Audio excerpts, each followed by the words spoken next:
മലയാള സിനിമയിൽ ഇത് വിവാഹ സീസണാണ്. മലയാള ചലച്ചിത്ര ലോകത്തിൽ നിന്ന് രണ്ട് പ്രമുഖർ വിവാഹിതരായിരിക്കുന്നു. വിനു മോഹൻ, ആസിഫ് അലി ഒപ്പം വിദ്യ, 3 പേരുടെ വിവാഹമാണ് പോയ വാരം കഴിഞ്ഞത്. വിനു മോഹനും വിദ്യയും ഇപ്പോൾ ഈ ബസ്സിൽ അതിഥികളാവുന്നു. 2 പേർക്കും ഈ ബസ്സിലേക്ക് സ്വാഗതം. നേരത്തെ ഫിലിം പ്രൊമോഷൻ്റെ ഭാഗമായിട്ട് 2 പേരും ചാനലുകളിൽ വന്നിട്ടുണ്ട്. പക്ഷേ വിവാഹത്തിന് ശേഷം, ദാമ്പത്യത്തിലേക്ക് കടന്നതിന് ശേഷം 2 പേരും ആദ്യമായാണ്.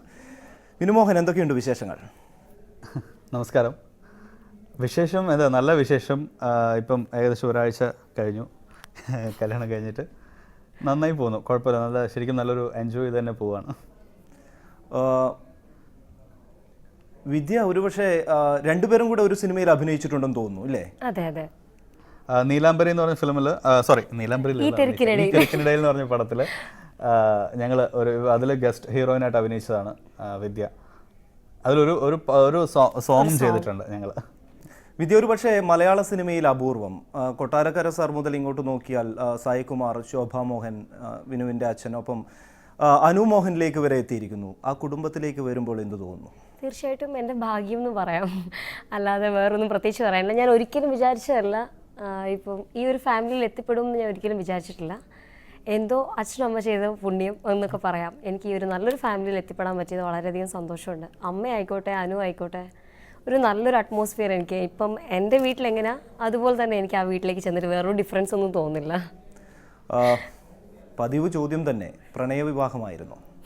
പ്രണയവിവാഹം അല്ല എന്ന് ഞാൻ പലപ്പോഴും പറഞ്ഞിട്ടുണ്ട്. കാരണം ഏറ്റവും കൂടുതൽ ആൾക്കാർ എന്നോട് ചോദിച്ചിട്ടുള്ളതാണ്, നിങ്ങൾ പ്രണയവിവാഹം അല്ല എന്ന് പറഞ്ഞപ്പോൾ അത് എന്താ ഒരു വിശ്വാസയോഗ്യമായിട്ട് ആരും എടുത്തിട്ടില്ല. കാരണം അത് ചിലപ്പോൾ ഒരുമിച്ച് അഭിനയിച്ചുകൊണ്ടാവാം, അല്ലെങ്കിൽ ഒരു പ്രൊഫഷണൽ വർക്ക് ചെയ്യുന്നതുകൊണ്ടാവാം. പക്ഷേ ഇത് ശരിക്കും ഒരു എന്താ പറയുക, എൻ്റെ അങ്കിളിൻ്റെ വഴി വന്ന ഒരു ആലോചന വന്നു. അപ്പം എനിക്ക് നന്നായിട്ട് അറിയാവുന്ന ഒരാളായിരുന്നു വിദ്യ. അപ്പം ഞാൻ പറഞ്ഞു എനിക്ക് അറിയാവുന്ന ആളാണ്. അപ്പം പിന്നെ വീട്ടിലും എല്ലാവരും സംസാരിച്ചപ്പം ഫാമിലി ആയിട്ടും നന്നായിട്ട് അറിയാം. പറഞ്ഞു വരുമ്പോൾ എല്ലാവരും അടുത്ത ഒരു സുഹൃത്തുക്കളൊക്കെയാണ്. അപ്പം അങ്ങനെ പെട്ടെന്ന് വന്ന ഒരു കല്യാണമാണത്. വിദ്യ ഒരേ പ്രൊഫഷനാണ്, ഒരുമിച്ച് ഒരു സിനിമയിൽ വർക്ക് ചെയ്തിട്ടുണ്ട്. വിനുമോഹനെ ആകർഷിച്ച ഘടകം എന്തായിരുന്നു? ബിഹേവിങ് ഭയങ്കര ഇഷ്ടമായിരുന്നു. അല്ല, ഞങ്ങൾ ആ ടൈമിൽ ഒരു ഫ്രണ്ട്സ് എന്ന് മാത്രമേ ഉള്ളായിരുന്നു. ആക്ച്വലി പറയുകയാണെങ്കിൽ വല്ലപ്പോഴും ഒരു 1 മന്തിൽ 1 ടൈം ഒക്കെ വിളിക്കാറേ ഉള്ളായിരുന്നു. അങ്ങനെ ഒരു ഫ്രണ്ട്ഷിപ്പേ ഉള്ളായിരുന്നു. ആക്ച്വലി ആ പടത്തിൽ എനിക്ക് തോന്നുന്നു 4 ദിവസം 5 ദിവസത്തെ എന്താ മാക്സിമം വർക്ക് ചെയ്തിട്ടുള്ളൂ വിദ്യ അതിൽ. പിന്നെ ശരി, ഞങ്ങൾ അസോസിയേഷൻ മീറ്റിങ്ങിലൊക്കെ ഇടയ്ക്കിടയ്ക്ക് കാണാറുണ്ട്, അല്ലെങ്കിൽ എൻ്റെ ഇൻ്റർവ്യൂസ് എന്തെങ്കിലും വരുമ്പം വിളിച്ച് പറയാറുണ്ട്. അങ്ങനെയുള്ളൊരു ജസ്റ്റ് ഹായ് ബൈ ഫ്രണ്ട്സ് മാത്രമായിരുന്നു. അന്നൊന്നും എക്സ്പെക്ട് ചെയ്തിട്ടില്ല ഇങ്ങനെയാവുന്നു. വിദ്യ ഒരുപക്ഷെ മലയാള സിനിമയിൽ നിന്ന് വരുന്ന ആൾക്കാരൊക്കെ, നടിമാരൊക്കെ തന്നെ വളരെ ചുരുങ്ങിയ സമയത്തിനുള്ളിൽ ഒരുപാട് സിനിമകൾ ചെയ്യുക, അത്യാവശ്യം കാശ് സമ്പാദിക്കുക, കല്യാണത്തിന് മുൻപ് തന്നെ, കല്യാണത്തിന് ശേഷം സിനിമ വിട്ടുപോകുന്നൊരു സ്ഥിതി. പക്ഷേ വിദ്യയെക്കുറിച്ച് അറിയാൻ കഴിഞ്ഞത് നേരത്തെ തന്നെ സിനിമയിലേക്ക് വന്ന കാലത്ത് തന്നെ സെലക്റ്റീവായിരുന്നു. പക്ഷേ പിന്നീട് സിനിമ വേണ്ട, തൽക്കാലം വേണ്ട എന്ന തരത്തിൽ ആ ഒരു തീരുമാനത്തിലേക്ക് എത്താനുള്ളൊരു കാരണം എന്തായിരുന്നു? അത്രയേറെ സെലക്റ്റീവ് ആയാൽ ഇന്ന് മലയാള സിനിമയിൽ നിൽക്കാൻ കഴിയുമോ?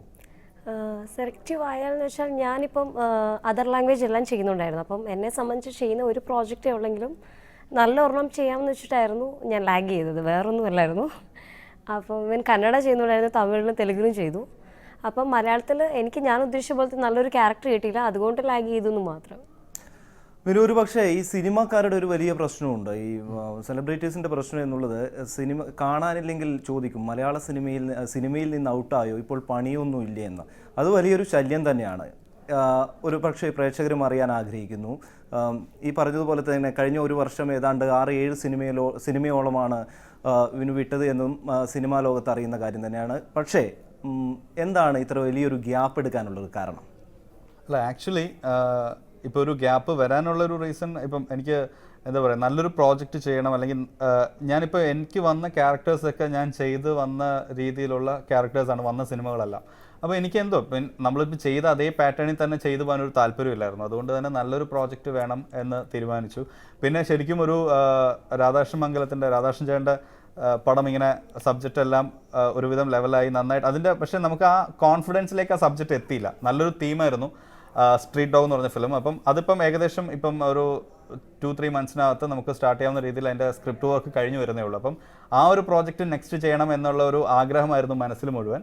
അപ്പോൾ അതുകൊണ്ട് തന്നെ ഞാൻ വേറെ പടങ്ങളൊന്നും കമ്മിറ്റ് ചെയ്തിരുന്നില്ല.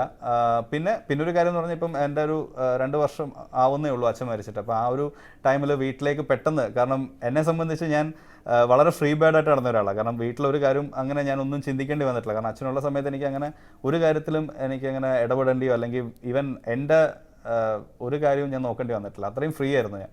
പക്ഷെ പെട്ടെന്ന് അച്ഛൻ പോയ സമയത്തുള്ള ഒരു ഗ്യാപ്പ് ശരിക്കും എങ്ങനെ മാനേജ് ചെയ്യണം, അല്ലെങ്കിൽ അമ്മ അനു ഉണ്ട്, പെട്ടെന്ന് ഫാമിലിയിലേക്ക് ഒരു ഉത്തരവാദിത്വം എല്ലാം തലയിലേക്ക് വരുമ്പോൾ ഓട്ടോമാറ്റിക്കലി നമുക്ക് ഉണ്ടാകുന്ന ഒരു ചേഞ്ച്, അതും ഒരു കാരണമാണ് ഈ ഒരു ഗ്യാപ്പിന്. ഉത്തരവാദിത്തമൊക്കെ തലയിലേക്ക് വരുന്നു പറയുമ്പോൾ വിദ്യയെ നോക്കുന്നു. ഏതായാലും കൂടുതൽ വിശേഷങ്ങളിലേക്ക് വരാം. അതിനു മുൻപ് ഈ ബസ്സിൽ ചെറിയ ഇടവേള.